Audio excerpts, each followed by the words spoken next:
I have kept a ledger most of my life. Not of money, money I never had enough of to bother counting. I kept a ledger of debts, kindnesses owed to me, and kindnesses I still owed the world. My mother taught me that the day she died, when she said a man who forgets what he was given turns into the meanest kind of man there is. So when I rode into Caldwell Crossing that dry August afternoon, I was carrying 2 saddlebags, one tired horse, and a little black book with more red ink in it than I knew how to ever pay back. I'd planned to water my horse, buy a sack of cornmeal, and ride on before sundown. I planned to be nobody in that town, and I had good reasons for wanting it that way. Then I saw a woman come out of the general store with her chin up and her hands shaking, walking the way people walk when they are trying with everything they've got not to fall apart in front of strangers. And something in my chest, some old debt I'd carried for 11 years and never managed to settle, stood straight up and refused to let me ride past her. I didn't know yet who she was. I didn't know that her name was already written, in a manner of speaking, on the very first page of my book. I only knew I couldn't leave her standing there crying in the road. Stay with me, because this isn't really a story about a cowboy who helped a woman. It's a story about a debt I'd been running from for 11 years, and the afternoon it finally caught up to me, and I learned what it had cost her. She came out of the store like the building had spit her out. I was across the street, loosening Bishop's girth in the shade of the livery overhang, and I heard the door before I saw her, that sharp slap of a screen door swung too hard and let go. Then she was on the boardwalk, one hand pressed flat against her stomach the way you hold yourself when something inside has come loose. She didn't run. I want to be clear about that because later when I tried to write the afternoon down, that was the detail I kept circling back to. A weaker person runs. She walked. She came down those 3 warped steps one at a time, slow and careful, the way you'd carry a cup of water you didn't want to spill, except the thing she was carrying was her own composure and it was spilling anyway, right down her face, and she was pretending it wasn't. The tears were silent. That's a particular kind of crying. It's the crying of somebody who has had a great deal of practice at not being heard. Bishop snorted and stamped, wanting the water trough, and I told him to hush. I'm not a man who gets into other people's business. I'd ridden 1,100 miles in the last 2 months precisely to stay out of everybody's business, including my own. I had a name I wasn't using, and a reason I wasn't using it, and the smartest thing for me to do was tighten that girth back up and point Bishop north and forget I'd ever seen Caldwell Crossing or the woman crying in front of its general store. I want that on the record. I knew the smart thing. I have rarely in my life done the smart thing. She got to the bottom of the steps and stopped. Just stopped in the middle of the road in the full white hammer of the afternoon sun, like she'd reached the end of some plan and there was no next part to it. Her dress was gray, washed so many times it had given up on being any real color. There was a basket over her arm with nothing in it. That empty basket got me. A person doesn't carry an empty basket to a store. She'd come to fill it, and she was leaving it empty. And she'd walked all the way out into the road before her body remembered it didn't have anywhere to go. Behind her in the doorway of the store a man appeared, heavyset, an apron tied high under his arms, a face like a closed fist. He didn't come out. He stood in the cool dark of the doorway and called after her, loud enough for the whole street to hear, which was the point. And don't come back till you can pay what's already owing, Mrs. Voss. I'm not the county poorhouse. She flinched, didn't turn. The flinch went through her shoulders and down and was gone, and she kept her chin where it was, and I thought, there it is. There's the spine of her. He'd hit her with that on purpose in front of the street to make her small, and she'd refused to get small. She just stood there bleeding quiet tears and being tall about it. I have a temper. I keep it the way you keep a dog you know will bite, chained and out of sight and fed regular so it doesn't get desperate. But I felt it lift its head. A couple of women outside the milliner's 2 doors down had stopped to watch. One of them said something to the other behind her hand. That was the part that decided me. I think, not the storekeeper's meanness, which was loud and stupid and almost honest in its way. The whispering, the little appetite people get for watching somebody come apart. I left Bishop at the trough and I crossed the street. I'd like to tell you I had a plan. I didn't. I had 11 years of red ink in a little black book and a feeling in my chest like a hand closing, and I walked out into the road to a woman I'd never met, and I took my hat off, which is a thing my mother trained into me so early I do it before I think. "Ma'am," I said. She looked at me.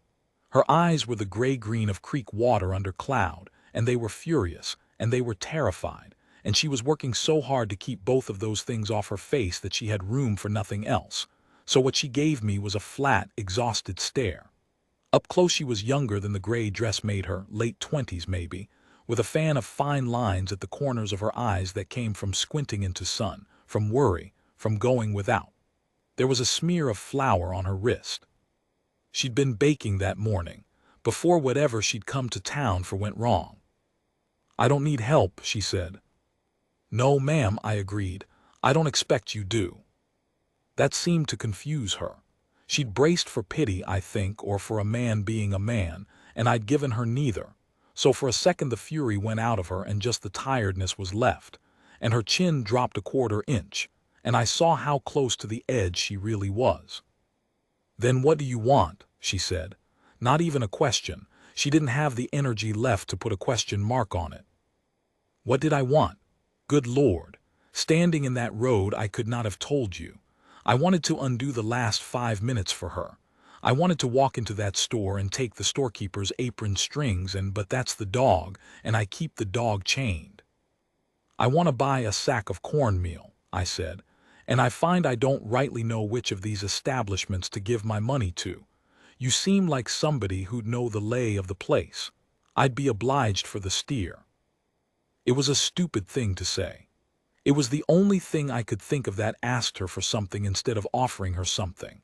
And I'd learned a long time ago, page 1 of the Black Book, as it happens, that a proud person who is drowning will take a hand offered as a favor to you long before they'll take one offered as charity to them. She looked at me a long moment. Bishop, behind me, drank noisily at the trough, and the sound of it filled up the silence. "That one'll cheat you," she said finally, and tipped her head a half-inch back toward the store and the man in the doorway, who had gone inside by then. Watered his molasses. Short-weighted me 3 times before I learned to bring my own scale. A small, bitter breath that wasn't quite a laugh. Back when I had molasses money. "I'm obliged," I said. "Where then?" "Prute's, North End, old man, but he's square." She paused. Her eyes did something narrowed, calculated. I watched her decide something behind them. "He'll be closed by now. Wednesdays he closes early." She was lying. I knew she was lying because she'd looked away when she said it, off down the street, the way a body does when the truth is on one side and the lie is on the other and they don't want to hold both in the same line of sight. There was no Prute's, or if there was, it wasn't closed. She was getting rid of me. Gently, with the last good manners she had left, she was steering the kind stranger off so she could go fall apart somewhere private. And that, more than the empty basket, more than the storekeeper, more than the whispering women, that was the thing that put the hook in me. A woman with nothing left, with an empty basket and a man shamming her in the street in tears she couldn't stop, and she still had it in her to lie politely to a stranger to spare them the burden of her trouble. My mother would have liked her. That thought came up out of nowhere and sat down in me and wouldn't leave. "All right," I said. "Thank you kindly." And I put my hat back on and I made like I was going to turn for Bishop, and then I stopped, because I am, as I've said, not a smart man. "Mrs. Voss," I said. The name the storekeeper had thrown at her. She'd already started to turn away. She stopped. "I don't know what's owing in there," I said low, so the milliner's women couldn't get it. "And it's none of mine. But a man who'd say a thing like that out loud to the street, he's a man who's been waiting a while for an excuse to say it. That's not about you. That's about him being small in a way he can't fix and you walking around being tall in a way he can't stand." I shrugged. Just an observation from a stranger, worth what you paid for it. I don't know what I expected. Maybe nothing. Maybe for her to tell me to go to hell, which would have been fair. What she did was put her hand up over her mouth fast like she'd been struck, and the tears came different then, not the silent practiced ones but the real ones, the ones that shake. For just a second. 1 second. Then she had it back. She pressed her lips, she breathed through her nose, she pulled it all back inside like reeling in a line, and when she dropped her hand her face was composed again, just wet. "My daughter has a fever," she said. She said it to the empty basket, not to me. 3 days now. The doctor's powders, he left a paper. Mr. Hale won't fill against the account till the account's paid, and the account's not paid because the crop's not in, and the crop's not in because, she stopped, shook her head once hard. "It doesn't matter. You asked nothing and I'm telling you my whole life in the street like a fool." "Pearl," I said. She went very still. "What?" I hadn't meant to say it, it had just come up. "Your girl, is her name Pearl?" Now she looked at me, really looked, the way you look at a thing that's just changed shape in your hands.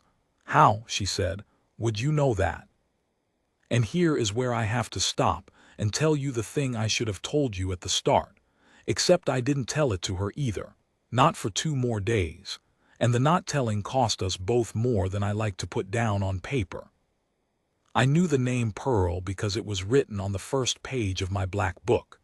In my mother's hand, not mine, because she'd given me the book when she was dying, and she'd already used the first page herself, years before, to write down a debt of her own she'd wanted me to carry after her. The page said, "Voss, Pearl Voss near Caldwell Crossing. Gave us the wagon when the fever took your father and we had nothing. Said pay it forward, never back. I never found her to thank. You finish it, son." Pearl Voss. 11 years I'd carried that page, looking, half looking, the way you look for a thing you've half decided is gone for good. A woman named Pearl Voss had given my mother a wagon and a span of mules in the worst winter of our lives, when my father lay 3 days dead in a frozen lean-to, and my mother had me and 2 sacks of meal and no way to get either of us out. And a stranger had pulled up and looked at us and given us free the means to live, and said, "Don't thank me, pass it on," and driven off into the snow on foot. I never knew her face.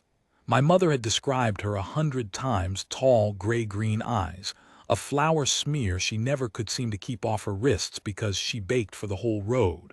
A baker, a woman who fed strangers. And here, standing in front of me in the street at Caldwell Crossing, with flour on her wrist and creekwater eyes and a child named Pearl, was a woman young enough to be that woman's daughter. Named for her. Carrying her, the way I'd been carrying her, all these years on the first page of a debt. I didn't say any of that. I couldn't. It was too big and too strange, and she was already at the end of herself, and a man does not walk up to a drowning woman and hand her an 11-year-old miracle she has no way to verify. "Lucky guess," I said. "It's a common enough name." It was a poor lie, and she knew it was a lie, the same way I'd known hers, and we stood there in the road, 2 liars, each one trying to spare the other something, and Bishop finished drinking and lifted his dripping head and looked at the both of us like we were fools, which we were. "I have to get home," she said. "She's alone." "I'll ride along," I said. "Part way. The road north's the way I'm headed anyhow." Another lie. The third between us in 5 minutes. I was headed nowhere in particular and everywhere away from here, but the lies were stacking up like cordwood, and one more wasn't going to change the temperature of hell. She should have said no. A woman alone, a strange man, a road out of town. Every sensible thing in her ought to have said no. But she had a child with a fever and 3 days of fear behind her eyes and no powders in her empty basket. And she looked at me. At the way I'd taken my hat off, maybe, at whatever it was she saw, and she made a calculation I'll never fully know the shape of, and she said, "The wagon's behind the Smiths, the mule's lame in the off hind, go slow." The mule, I didn't ask, but something cold and certain went down my spine because of course it would be a mule, of course it would. I went and got Bishop, and we walked north out of Caldwell Crossing in the killing afternoon heat, her on the seat of a wagon held together with wire and prayer, me alongside on a horse worth more than the whole rig, though nobody in that town would have guessed it, and neither of us saying much, and the lame mule setting the pace at something just barely faster than standing still. About a mile out, where the road bent around a stand of mesquite and the town dropped out of sight behind us, she finally spoke. "You filled it," she said. "Didn't you, the powders? While you went back in." I had, after she'd gone to fetch the wagon. I'd walked into Hale's store and put silver on the counter and watched the man's face do an ugly arithmetic, and I'd told him to fill the doctor's paper for Mrs. Voss and credit the rest against her account, all of it, every cent, and to do it quiet, and I'd put the little folded packet of powders in my saddlebag. "I bought some cornmeal," I said. She laughed. It cracked in the middle and turned into something else, and she pressed the back of her flour-smeared wrist to her mouth, and she drove on without looking at me, and after a while she got it under control and she said, very quiet, in a voice scraped down to the wood, "Why?" And there it was. The question I had no honest answer for that I was willing to give, because of a page in a book, because of a wagon and a span of mules and a woman who walked into the snow, because 11 years of red ink and the closest I'd ever come to settling any of it. I reached into the saddlebag, and I took out the folded paper packet, and I leaned over and put it in her hand without slowing down, and her fingers closed around it like it was the last warm thing in the world. "Because somebody once did the same for my mother," I said, "and I've been a long time finding the place to pay it back." She didn't ask what I meant. She had a sick child and a road to drive and no spare strength for riddles. She just held the powders against her chest and drove, and the mule limped, and the sun came down on us like a flat hand, and somewhere ahead, in a cabin I hadn't seen yet, a little girl named Pearl was burning with a fever that the next 2 days would tell us whether she'd survive. I should have told her then. On the road, with the town gone and nobody to perform composure for, I should have told her about the page and the wagon and her own name written in my mother's dying hand.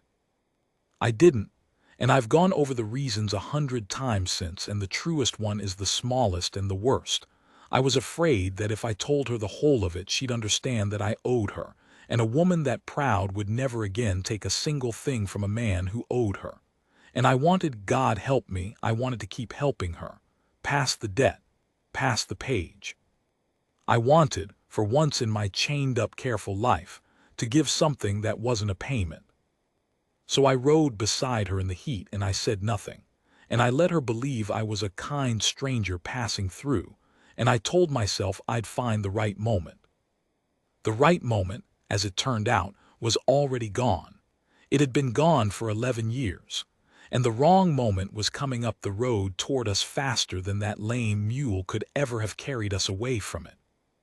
The cabin sat in a fold of dry land with a cottonwood behind it, and a garden out front that somebody had fought hard for and was losing. I noticed the garden before I noticed anything else, which tells you something about me, or maybe about the kind of afternoon it had been. Beans gone to leather on the vine, squash with their leaves curled like burned paper, but the rows were straight and the weeds were pulled, and there was a little fence of mesquite branches stuck in the ground around it to keep the deer off. And every one of those branches had been driven in by hand by somebody who had no time and no strength, and had done it anyway. That fence told me more about Hannah Voss than anything she'd say in the next 2 days. She told me her name on the road, Hannah. She gave it grudging, the way you hand over a thing you're not sure you'll get back. "Voss is my mother's name," she said. "I took it back when Tom died. Couldn't see the sense in carrying a dead man's name around when my own was sitting right there." She clicked her tongue at the mule. 3 years now, lung fever, same winter the bank changed hands. I filed that. The bank changing hands. The way she said it, flat and careful, the way you say the name of a thing that's been hunting you a long time. The mule's name was Solomon, and he was, she allowed, the laziest animal God ever made and also the only one she had. He limped us up to the cabin door and stopped without being told, like he'd done it 10,000 times, which he probably had. She was off the seat before the wagon fully stopped. "Pearl," she called, already at the door. "Pearl, Mama's home, I've got your medicine." And then she was inside, and I sat on Bishop in the yard with my hat in my hand and the cottonwood whispering behind the cabin, and I thought, this is where I turn the horse around. This is the place. I'd settled the page. I'd put silver on Hale's counter and powders in her hand. The first line of my mother's writing was paid. I could ride north into the dusk, a lighter man than I'd been at noon. I tied Bishop to the fence and went inside. The cabin was one room and a loft. Clean. Poor in the way that takes work, a poverty scrubbed and swept and arranged so it would not look like surrender. There was a rope bed in the corner and on it a child, and the child was the size of a 6-year-old and the color of tallow, and her hair was dark and stuck to her forehead in wet ropes, and she was breathing the quick, shallow way a sick child breathes, like her body had decided breathing was a chore it wanted over with. Hannah was on her knees beside the bed with the doctor's powder already mixed into a cup of water, lifting the girl's head with one hand the way you'd lift something that might break. "Pearl, Pearl, baby, drink this for me. I know it's bitter, drink it anyway." The girl drank, most of it. Some ran down her chin, and Hannah caught it with her thumb without seeming to notice she'd done it. And then she sat back on her heels and pressed the back of her hand to the child's forehead and closed her eyes. And I watched a woman pray without words, which is the only kind of prayer I've ever fully trusted. I stood by the door like a fence post. There's no use a man like me is in a moment like that. I knew it. I went back out and saw to the animals because that, at least, was a thing my hands knew how to do. I unhitched Solomon and looked at the lame hind foot.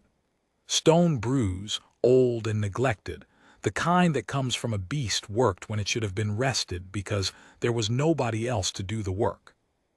I cleaned it out with my knife and packed it with mud from the trough and wrapped it with a strip off my own bedroll, talking low to him the whole time the way you do, and he stood for it, ears back but standing. And when I was done, he leaned his big ugly head against my chest for a second like a dog will, and I'll tell you the truth. I had to stand there a minute before I trusted my own face to go back inside. Because I'd seen the brand on his hip, faint, 11 years faint, a bar over a crescent moon. It was my mother's brand, the one she'd put on the span of mules Pearl Voss had given us, the winter my father died. We'd kept those mules 4 years, until we got on our feet enough to sell them and buy land, and then they'd gone off down the road into other people's lives the way livestock does, and I'd never thought about them again.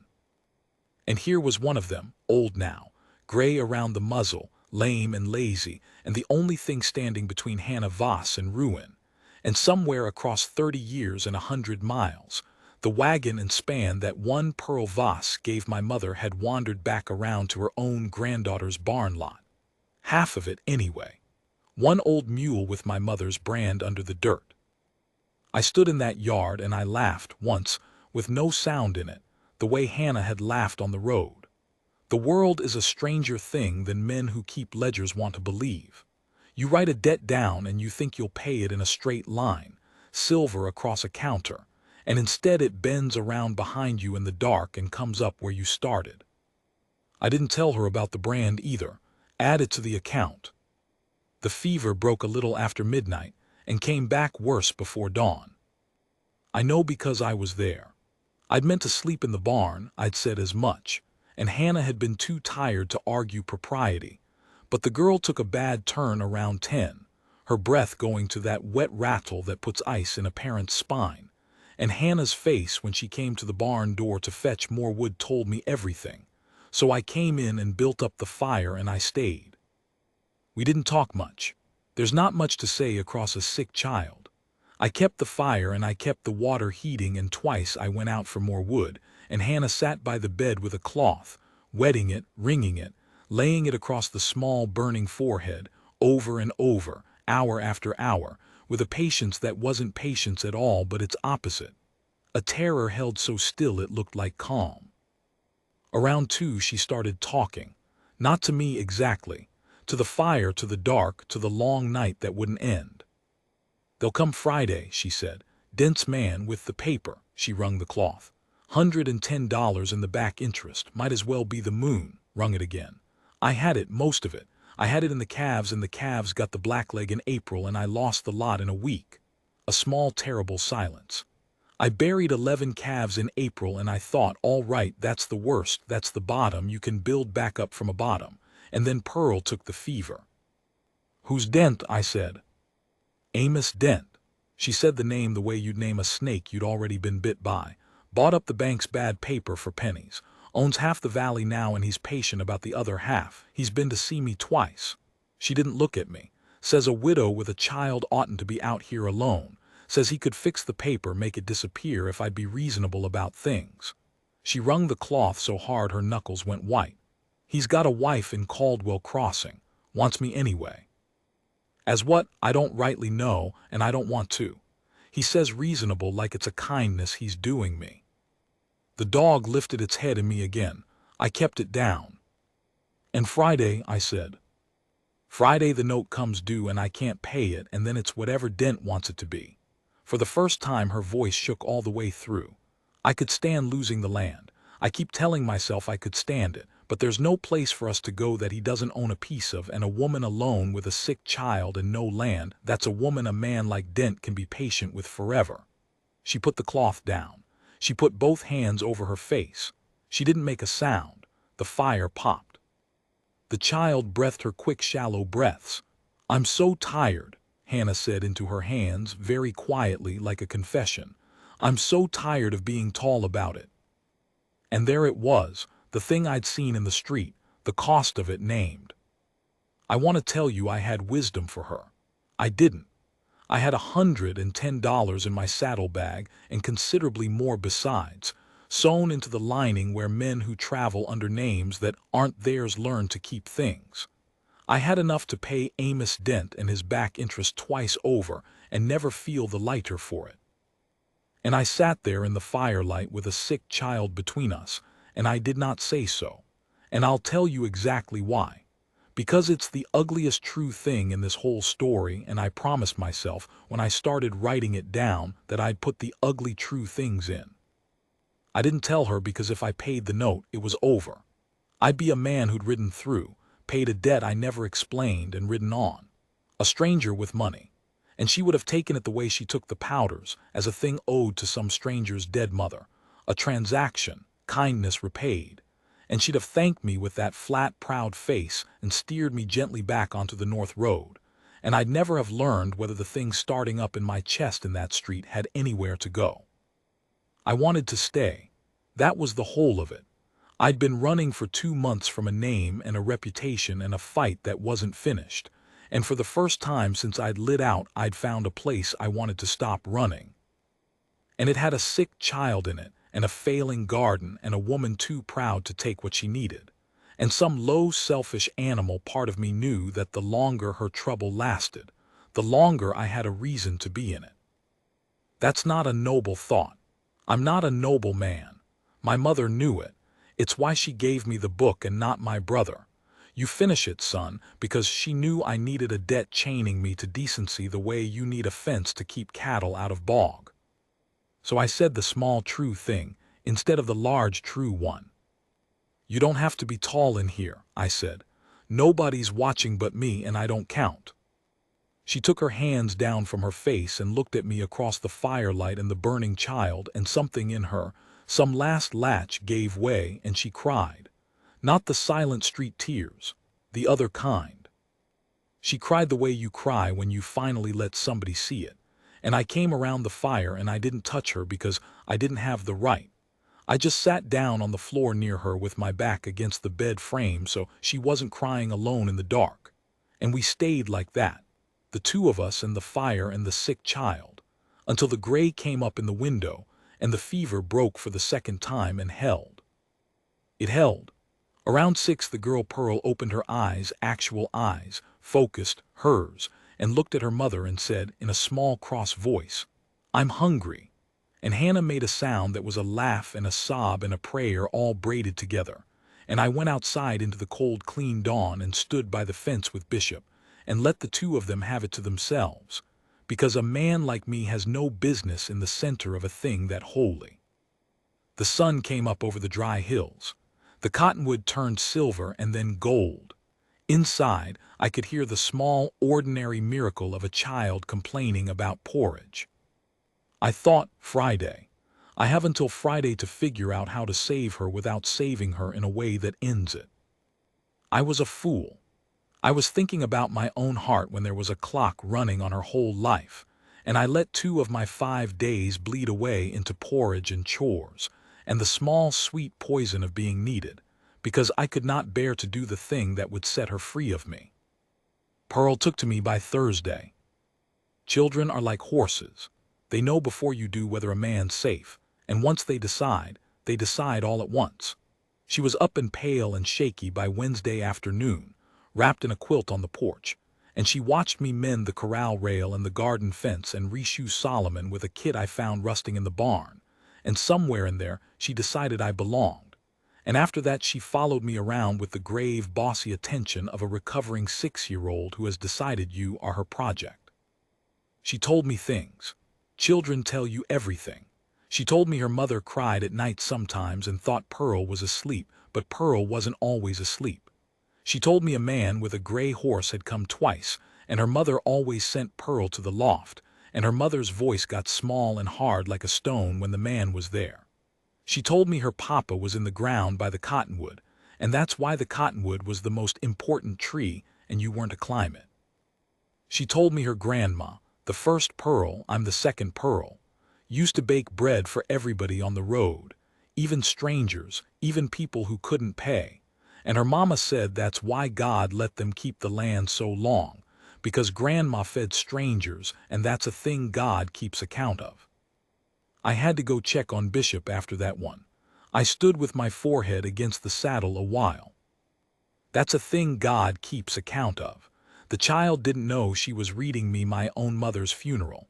Didn't know she just told the stranger fixing her fence that her own grandmother was the woman written on the first page of his life.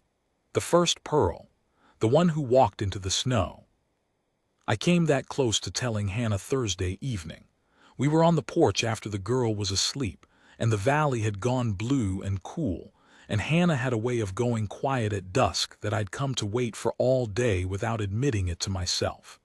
I had the black book in my coat. I'd taken it out twice that day and put it back. I said, Hannah, there's a thing I haven't told you about why I stopped that first day in the street. She looked at me. The dusk was kind to her face. It took the worry lines and made them soft. All right, she said.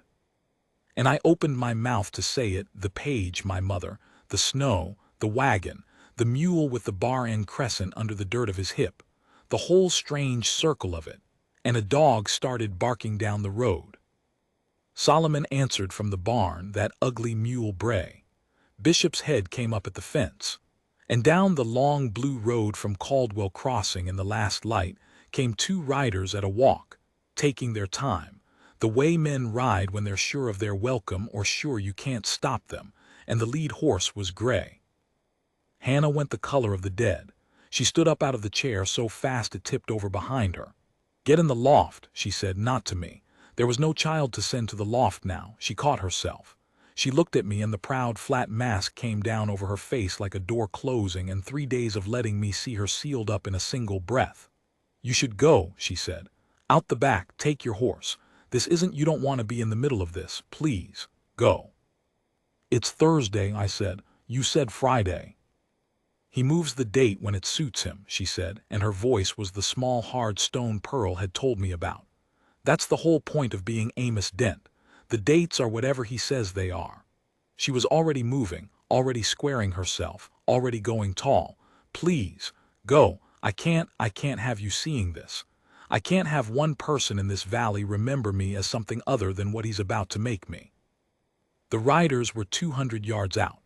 The gray horse, and a second man behind, broad, with a rifle across his saddlebow held loose and easy, the way a man holds a rifle when it's a sentence and not a tool.